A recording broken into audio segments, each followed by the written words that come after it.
और इस बार कोसली विधानसभा क्षेत्र की जनता ने मन बना लिया है कि जगदीश यादव को विधायक बनाना है और कांग्रेस की सरकार बनानी है। मुख्यमंत्री 9.5 साल के बाद मुख्यमंत्री को बदलना पड़ा, उससे स्पष्ट तौर पर ये बात सामने आई है कि भाजपा ने अपनी असफलता को स्वीकार कर लिया है। इस इलाके का विकास हो नहीं पाया।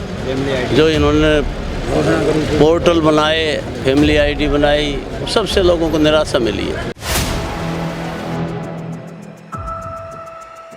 4 PM न्यूज़ नेटवर्क में आप सभी का स्वागत है। मैं हूं क्षितिज कांत। आप देख रहे लगातार हरियाणा का जो चुनावी जो बिगुल है बजने के बाद एकदम से पारा अब हाई हो चुका है। लगभग 10 से 12 दिन बचे हुए हैं और इसी 10 से 12 दिन बाद हरियाणा की जनता डिसाइड करने वाली है कि भविष्य क्या होने वाला हरियाणा का। हमारे साथ इस समय कोसली विधानसभा के कांग्रेस के प्रत्याशी जगदीश यादव जी हैं। हम बात करेंगे। सबसे पहले तो सर आपका स्वागत है हमारे चैनल पर। धन्यवाद जी। कोसली विधानसभा का चुनाव अब एकदम मैं देख रहा हूं पब्लिक के बीच में एक अलग ही माहौल बना रहा है। मैंने देखा आम आदमी पार्टी के जो प्रत्याशी जो होने वाले थे उन्होंने तक ने आपको समर्थन कर दिया है, पब्लिक समर्थन में उतर रही है। कैसे देख रहे हैं इसको? बहुत अच्छा समर्थन मिल रहा है, बड़ा उत्साह है लोगों में। और इस बार कोसली विधानसभा क्षेत्र की जनता ने मन बना लिया है कि जगदीश यादव को विधायक बनाना है और कांग्रेस की सरकार बनानी है। यहाँ पर आसपास कैमरामैन से कहूँगा जरा दिखा दें ये भीड़ जब देखते हैं अपने साथ लगातार ये जन समर्थन, तो मन में क्या आता है? मन में बड़ी खुशी आती है और मुझे ऐसा लग रहा है कि जब मैं विधायक बना था सन 96 में, उससे भी ज़्यादा उत्साह और जोश लोगों में इस बार देखने को मिल रहा है। यहाँ पे जो भाजपा के जो सिटिंग विधायक थे वो तक मैदान छोड़ करके भाग चुके हैं। पूरा माहौल क्या रहा हो 10 साल में? देखा जो विकास की जो बात होती है, विकास की गंगा बहाने की जो बात होती है, नायब सिंह सैनी के तमाम दावे ज़मीनी स्तर पर फेल हुए हैं। अगर विकास किया होता तो उम्मीदवार बदलने नहीं पड़ते। 2014 में एक उम्मीदवार को लेके आए, 2019 में दूसरे को ले आए, 2024 में तीसरे को ले आए। अगर काम करते तो क्यों बदलने पड़ते बार बार? अभी जो सामने जो कैंडिडेट आपके जो खड़े हुए हैं वो तक कमज़ोर प्रत्याशी उतार दिया। पहले पार्षद रहे और पार्षद को डायरेक्ट आपके सामने। लड़ाई कैसी दिख रही है? चुनौती कैसी है? चुनौती कोई नहीं है, बस चुनाव तो चुनाव है, दोनों में मुकाबला है और ऐसी कोई चुनौती नहीं है क्योंकि वो थोड़े से एरिया तक सीमित है। क्योंकि पार्षद रहे हैं, पार्षद का चुनाव इस बार तो पार्षद भी हार गया, वो अपने गांव में भी चुनाव हार गया। तो बड़े मुद्दे क्या चल रहे हैं दिमाग में? क्योंकि यहाँ पे जो पब्लिक है तमाम उम्मीदें हैं और इस समय अगर मैं देख रहा हूँ तो दीपेंद्र हुड्डा की जो यात्रा जो निकली, हरियाणा मांगे हिसाब यात्रा, उसने तमाम सवाल भाजपा सरकार पे ही खड़े कर दिए। आप क्या करने वाले हैं जीतने के बाद? हम यहाँ का चहुमुखी विकास करेंगे और एक IMT का निर्माण करवाएंगे, जो हमारे घोषणा पत्र में भी आया है कि कोसली विधानसभा क्षेत्र में एक IMT की स्थापना होगी। बड़ा औद्योगिक क्षेत्र बनेगा, बेरोजगारों को रोजगार मिलेगा, विदेशी निवेश आएगा, लोगों की आमदनी बढ़ेगी और कारोबार बढ़ेगा। दीपेंद्र हुड्डा की जो हरियाणा मांगे हिसाब यात्रा थी उसने कितना इम्पैक्ट डाला आपके चुनाव पर? बहुत अच्छा उसका असर रहा है। दीपेंद्र जी बहुत पॉपुलर लीडर हैं और हमारे विधानसभा क्षेत्र से भी चुनाव इस बार जीत के गए हैं। पिछले बार जहां 75,000 के करीब की हार थी, इस बार चुनाव जीत के गए हैं। ये जनता का आशीर्वाद उनको मिला है, वो उनको चाहते हैं इसलिए उनको जिताया है। एक बात तो मानेंगे कि भाजपा हमेशा से झूठ बोलती रही, आपको अपने साथ बिलाई और धोखा बड़ा किया। क्या लगता है कि भाजपा धोखा देती रही है? जैसे आपको धोखा दिया गया वैसे पब्लिक को भी धोखा दिया गया यहाँ पर?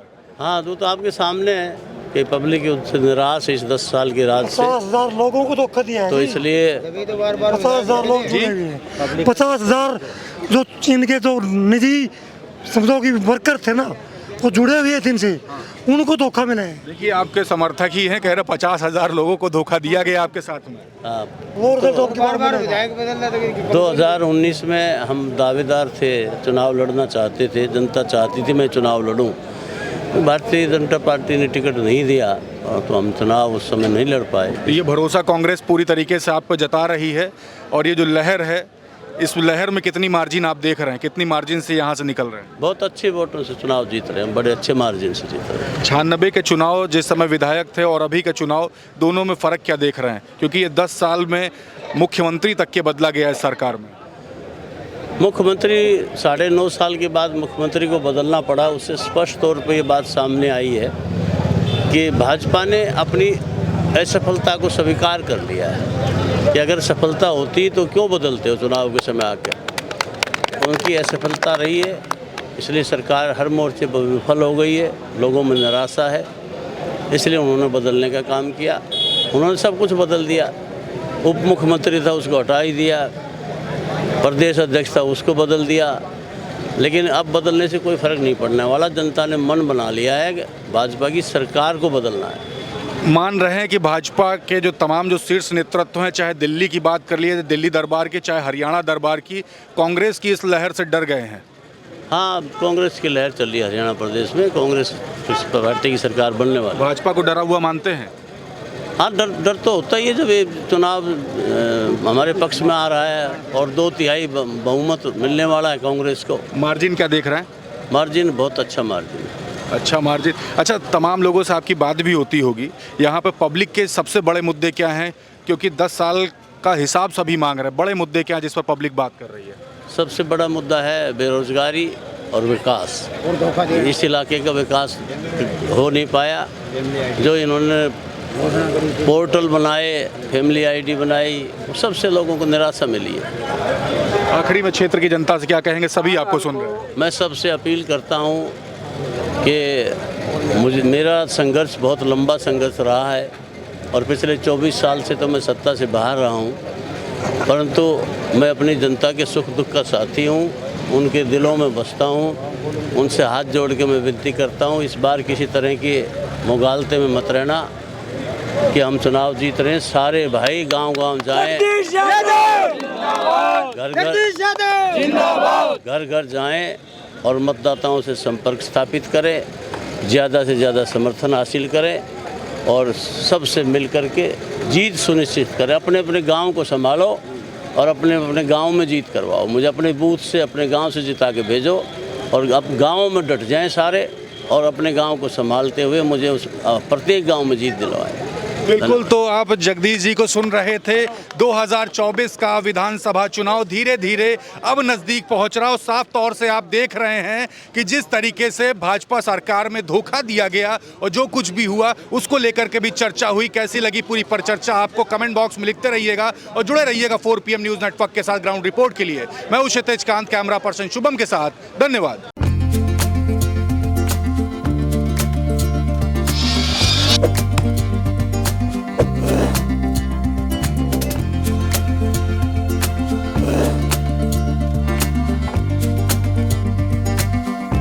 you